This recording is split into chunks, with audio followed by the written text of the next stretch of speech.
Obviously, really excited, really proud to be a part of this.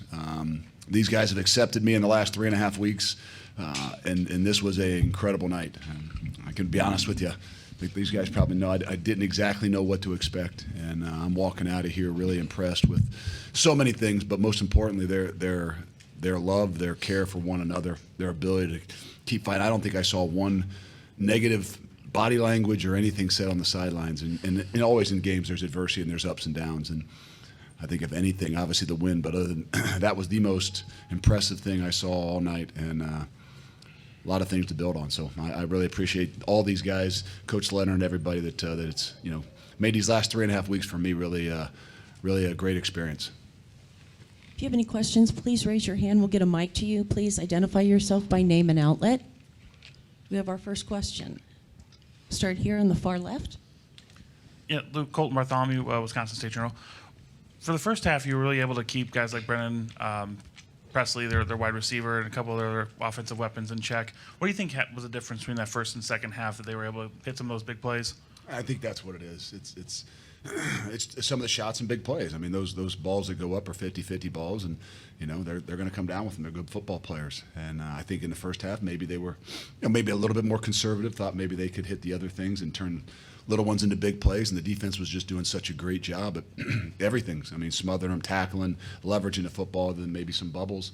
I think they knew in the second half they had to take some of those shots, and they made a couple of those plays. On the left, second row. Jim Polzine from the State Journal. Luke, you pulled Jim up on stage with you in the post-game celebration. Did you think that was important to get him up there and honor him in some way? I think he should have been up there from the get-go, to be honest with you. I mean, 3.5 weeks, I don't know that that's enough time to stand up there. I tried not to grab the trophy. I hate these guys. You guys grab it. Man, this isn't me. But I thought it was really important. I thought it was important for him to be recognized. And I wanted to make sure I said more than anything that I appreciate how what he's done for me and how he's handled these last few weeks. And I got the utmost respect, not just for him, but what this place really means. It showed me a lot. Front row on the right. Jake Okarowski, Wisconsin State Journal. Say, Luke, with obviously you said a week or two ago you're acting as a figurehead. How did you work with Bobby and Jimmy when it came to whether or not to go on fourth down? Did you have to change anything up from what you initially thought you wanted to do as said figurehead? I had enough belief that I could control myself and not do too much. But we had sat down actually for a while this morning and just kind of went over everything and made sure we were all on the same page of how we would go about handling some of the situational stuff. And I've always been a guy that communicates better with the defensive guys in general because I spend a lot of time with those guys. So we had a plan and we stuck with the plan. I think that we knew we needed to be aggressive. We knew we were going to always kind of make sure guys were all on the same page. And there was great communication back and forth the whole night.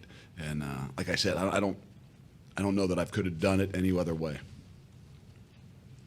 Any other questions? Back up here in the front row. Far end. Raul Vasquez with the Badger Blitz. Luke, you played it out as you said you would, just kind of on the side as a figurehead. Just curious whether or not you were itching to kind of, or whether or not you're itching to kind of get into the full-time role, and what the excitement level is like to kind of get things kicked off. No, I told you guys I wasn't arrogant enough to think I could go out there and start helping these guys correct them or say something to them or other than just the general leverage of football or something like that, or be a positive influence for the guys up front or the offense. I kind of knew that was going to be like that. I didn't know how exactly I'd be able to handle it because it is an emotional game, and I'm an emotional guy, and but I think that it worked out exactly the way I had planned it, and was able to kind of stay a little bit on the backside and make sure those guys knew that they had to run it, and they did a great job. We'll stay in the right front row here. Luke, as a follow-up to what I asked before, who was in charge of timeouts? Were you the one in charge of timeouts? And then who was the one that called the fourth down play with Andy running? The fake punt? Yeah, the big one, yeah. Well, I did not call that. We had talked about it all not all week, but the last couple of days about, hey, what are we looking for if we're gonna do this? I know we haven't run one in a few years, and I was obviously aware of that. And they said if we're going to get some of the looks that we expect to get, then we're going to be aggressive. And I was 100% with them. But that was all basically them saying that this is what we're looking for. This is what, and I was like, I'm good to be aggressive. Fourth downs, it's always a situation where, okay, the head coach or I was in some ways making the call, but the reality is I always communicate with the defensive guys. I always communicate with the offensive guys. We have a plan. Obviously the head coach has to run onto the field to call the timeout. We knew the way we were going to do things, and I can just be happy that we executed that way. There was no issues of who was doing what or how we were going to do things. It all worked. Front row here on the left. Braelon, it looked like that month off, really helped you, from a physicality standpoint. Just how beneficial was it, and how much healthier were you than last time you took the field against Minnesota? Yeah, I think it was very beneficial.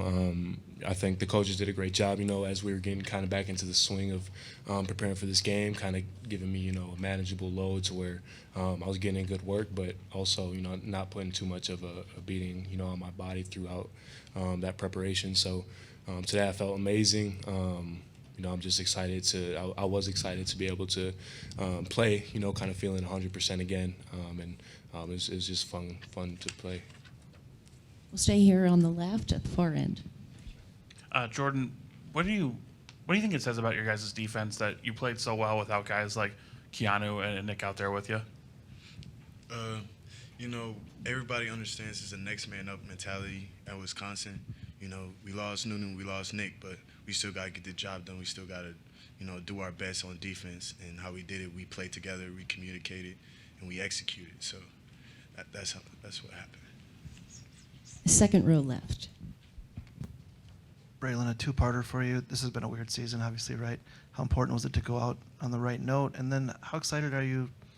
Now it's kind of a start of a new era. How excited are you for the future? I'm incredibly excited. Just kind of getting to have conversations and talk with Coach Fickell has gotten me very excited. I think the guys that we have coming back, obviously a bunch of playmakers, guys who have experience, and I think we're going to be very dangerous. And can you repeat the first part of that question?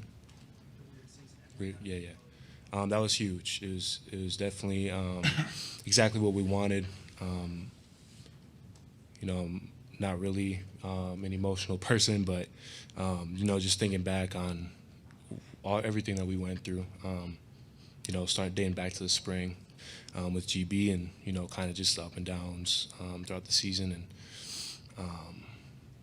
like I said, not very emotional, but when it comes to this team and my brothers, it's kind of hard to control. I mean, they've been there for me, and we've been there for each other every step of the way.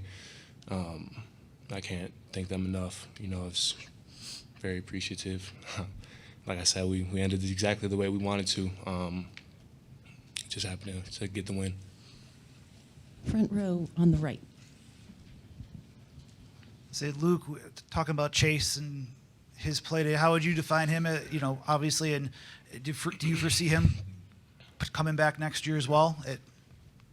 Yeah, we've talked about that. Chase is, I think he's on schedule to come back. He's got himself into graduate school, and I think he feels like he's got some unfinished business. And it's hard to walk away from a place like this. And when you're afforded some of those extra years, that's what in the last 3 weeks. That's what this place has showed me. There's so many of these guys, whether it's Braelon, whether it's JT. I mean, these guys, whether it's Chase, that if having an opportunity, want to come back, want to be a part of this, don't want to leave it and walk away. That showed me a lot, and I thought Chase did a phenomenal job tonight. He controlled what he could control. He, took shots when he needed to take shots, and I don't think I ever saw him bat an eye. Even after the interception, his ability to come back. But that's a credit to him, but it's also a credit to these guys, because I told you there was no bad body language. There was nothing negative, no matter what situation I saw tonight. Front row here on the left. Coach, maybe a tough question for you to answer, but this program's won 8 of its last 9 bowl games. Just kind of observing, over the last month, the way you have, is there something you point to as to why this program's had success in those games that can kind of be, a little crazy and wild? Well, no, I think obviously in a 3.5 week period, it's not the easiest question to answer. But I told these guys, the little that I've said to them, it's bowl games are 90% about who wants to be there. Everybody wants to be there when the game's kicked off, but really, who wants to be there? Meaning, like, who wants to prepare to be there?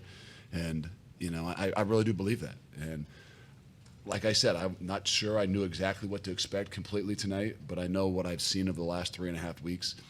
That they wanted to be here, they wanted to prepare. There's guys you asked about, guys that aren't here anymore, or, missing some key players. But this is what you see. This is what, this is what I envisioned from afar that this was all about. And that's what they've showed me over the last 3.5 weeks. They want to be here, they want to do it together, and they want to do it the right way. Front row on the right. For both players, I'm just curious what it was like after the game and in the locker room, just being able to kind of send the coaches off with a win and on a good note, the guys you guys kind of build a relationship with already. Well, I thought that I was on the field plenty long to where there would be people in the locker room by the time I got there, and I found myself being the only player in the locker room. So I only had interactions walking back into this room, and I guess they were pretty good. Everyone's excited, but yeah. I mean, I'm still waiting to go in the locker room and celebrate with my boys, so that's me. Sometimes it takes a little while to settle in, to sink in. So it's not too late for these guys to be able to get back and relax, celebrate a little bit with their buddies. I think that's what this game is all about, man. I know this, that if there's anything I miss about the game, when I got done playing, the reason I wanted to be a coach is because of what that locker room is all about, ups and downs, and obviously these guys had to come here instead of going in there and doing the thing that they want to do the most, and but we'll get them moving here so we can get them in there to do that. We have one more question here in the far left in the back.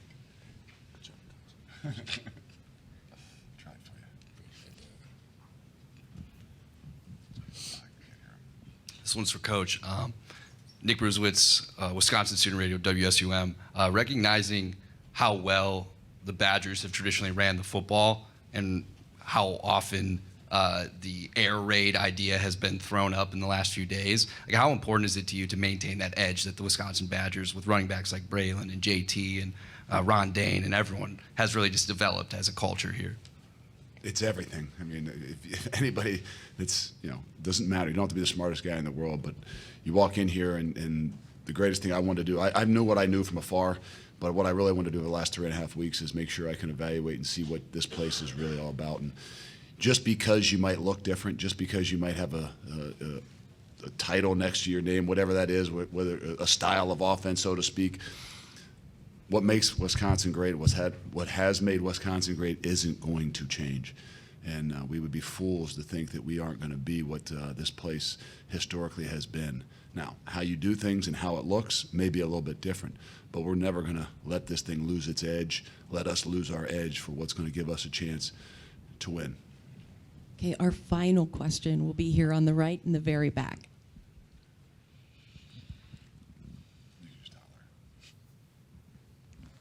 Braelon, can you walk us through that 20-yard touchdown run into the end zone, what your thoughts were on that, and kind of what your reaction was after that, and how you felt the position that you guys were in after that?